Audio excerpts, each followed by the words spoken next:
শুভ সন্ধ্যা বন্ধুরা, শুভ সন্ধ্যা। কেমন আছেন? আজ হচ্ছে বুধবার। বুধবারের সন্ধ্যাবেলা আমি এখন চলে এলাম, ভাবলাম একটু ভয়েস ভিডিও করে নিই। রোজ দিন যেটা আমার দায়িত্ব, কর্তব্য। তো একা একাই বাড়িতে এখন আছি, শোনা গেছে খেলতে। আমি আমার পতি পরমেশ্বর এখনো অফিস থেকে ফেরেনি। আমি রান্না করছিলাম, করতে করতে ভাবলাম যে একটা ভয়েস করি। হয়ে গেছে মাছ।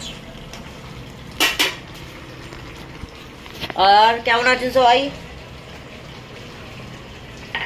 আশা করি সবাই ভালো আছেন, বাড়িতে সুস্থ আছেন। তো বাঙালিদের কাল ছিল পয়লা বৈশাখ, আজ হয়ে গেল সেকেন্ড বৈশাখ, আবার রাত্রিরও হয়ে গেছে। এখন 7:30 বেজে গেছে। আর কিছুক্ষণ পর রাত্রির পরে আবার 3 তারিখ হয়ে যাবে। সত্যি মানে কিভাবে সময় আর দিন চলে যাচ্ছে বোঝাই যাচ্ছে না।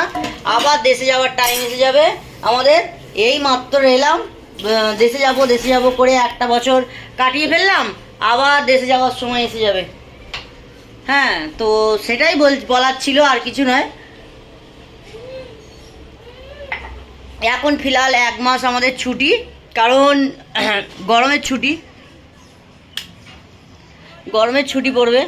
তো প্রচণ্ড এখন এত পরিমাণ ঘাম হচ্ছে, কি বলবো, থাকাই যাচ্ছে না এসি আর পাখা ছাড়া। কিন্তু রান্না করলে তো আর এসি আর পাখা চালানো যাবে না, প্রচণ্ড। এবার এটা দিতে হবে, দিয়ে এসি চালিয়ে একটু বসতে হবে। প্রচণ্ড গরম, প্রচণ্ড।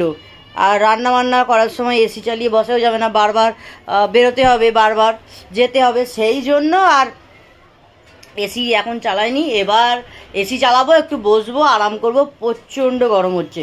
ঠিক আছে, তাহলে চলুন, টাটা বাবাই। আর একটু দিয়াবাতিও করতে হবে ঠাকুরকে। এইমাত্র সন্ধে হলো এখানে 7:30টার সময়, এই সবে অন্ধকার হয়েছে। ঠিক আছে, চলুন, শুভ সন্ধ্যা সবাইকে। সবাই খুব ভালো থাকবেন, বাড়িতে থাকবেন, সুস্থ থাকবেন, আর অবশ্যই আমার ভিডিও দেখতে থাকবেন। বাই।